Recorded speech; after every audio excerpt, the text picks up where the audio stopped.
Chaney. You're watching Mr. Boxing Today. You mentioned John David Jackson. First of all, what did you think about the Ward versus Kovalev fight? I knew that was coming. 50-50. The fight could have went either way. The fight could have went either way. But, I look at it like this. Ward won, right? I'm not mad at it. But sometimes I think if a person just want to be honest about the fight and just, if you feel Kovalev won, the only way you can say that, really, like clearly, you got to just say most challengers have to take it from the champion, like clearly take it from the champion. So that's the argument that can be made. But as far as the holding and stuff, that was like even. As far as the 1 point, when I heard the 1 point, I thought Kovalev won. But when it was over, I was like, it could be a draw. I think it's going to be a draw. You know what I mean? Because of the knockdown. But Ward got up, man. He made the adjustments, and he made Kovalev fight his fight more than Kovalev for his own fight. But, like I said, I think the challenger, in most cases, you got to go take it from the champion. And I don't think that's what happened. But, it's all good. I think the rematch, it would be different. I think the rematch would be a good fight, too.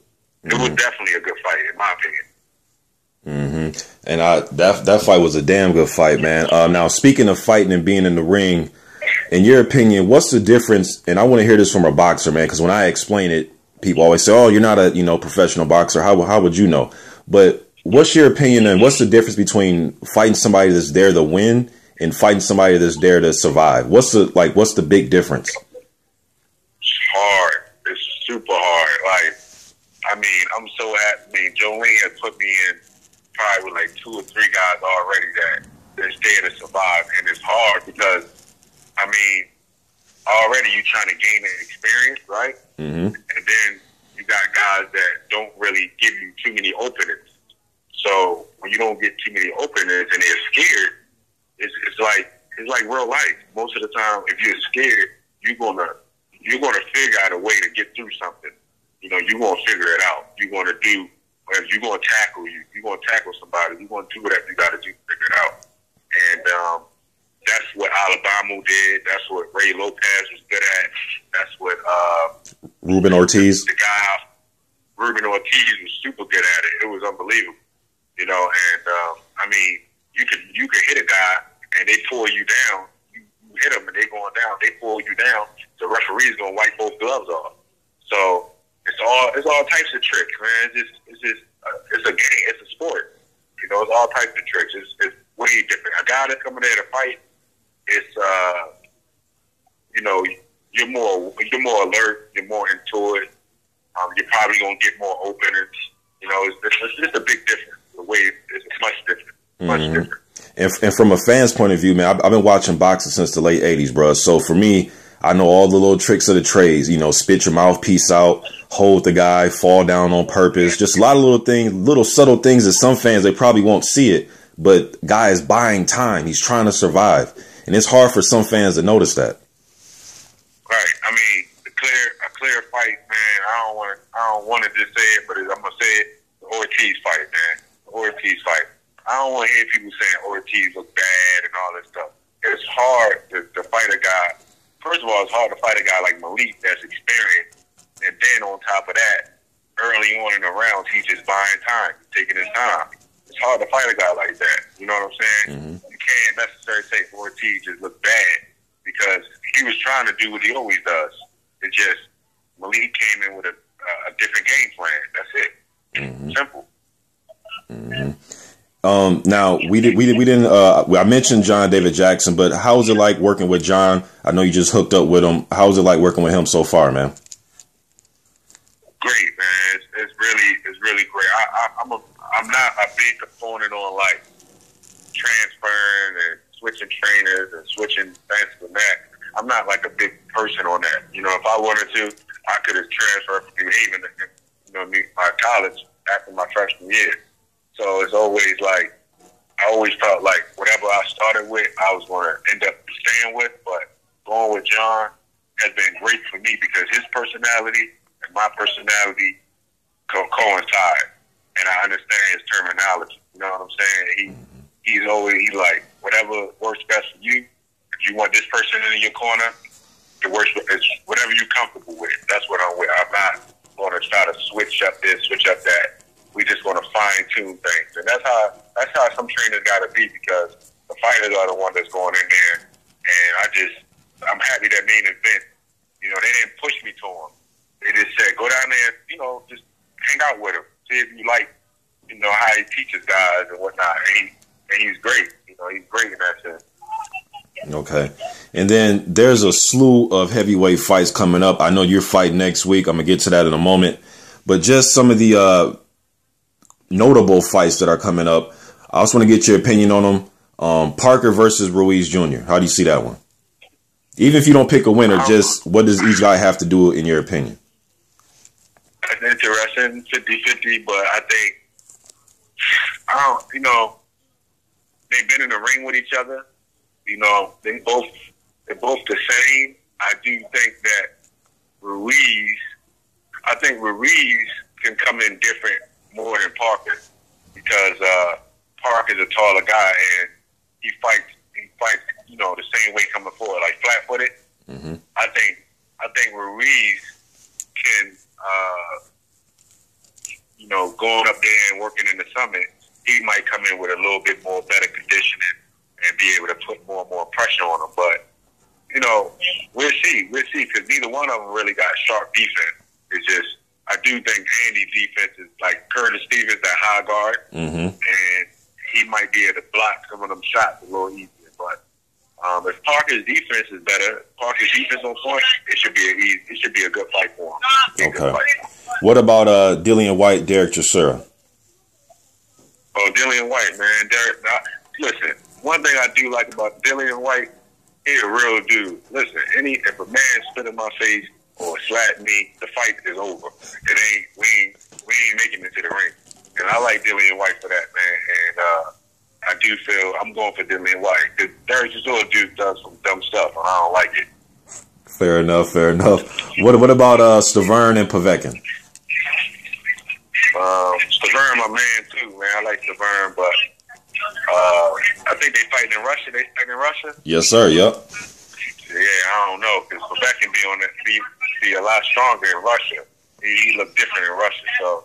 But I'm gonna go for Stavern. I like Stavern. I think that he might surprise him. He might surprise, because he's a counter puncher. If you coming at him, he might clip you or something. Mm-hmm. And then what about the Anthony Joshua, Eric Molina fight? That's my guy, man. Eric, my guy. So I gotta go with Eric if he on point, if he moving, if he just make the fight ugly. I think I'm gonna go with Eric. I do think Joshua's gonna come in there to try to get him out of there. If you look, I do like Anthony Joshua though. I do like his fighting style, but he don't never really work on anything. He just tries to get you out of there. I think that if Eric moves a little bit, baby steps, sort of like what Ward was on, he can make it an interesting fight. Especially if it gets past 6 or 7. Mm-hmm. And then I'm not sure if you're familiar with the Johan Duhaupas fight and Carlos Takam. It's supposed to take place in January. I wasn't sure about that, but I like Carlos Takam. He's a cool guy. I like his style. I like his fighting style. And then you're in the ring, Cassius, and when I say stuff like this, some people think that I'm tripping, I'm far-fetched. But like a guy like Avery Gibson, right? When I tell people, hey, man, if you got a prospect, you better be ready that he's ready for a guy like Avery Gibson, Jamal Woods, Juan Good, those type of guys. Can you let the fans know how tricky those type of guys can be at this stage of a prospect's career? Avery Gibson, real tricky.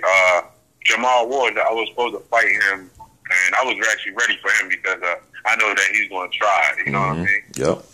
But Avery Gibson's tricky. I sparred with him probably like 3 years ago when I went to help Malik for Wilder.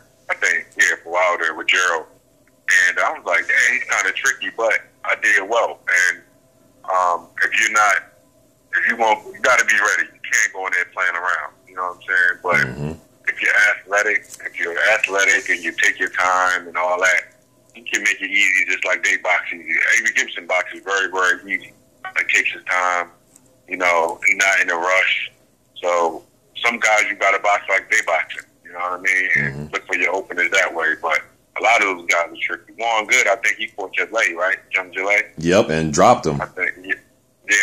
See, those type of guys, you just gotta, you gotta wait some people out. You can't go crazy on them in the first round. John Bolden's another dude that's tricky. John Bolden, yeah, he fought.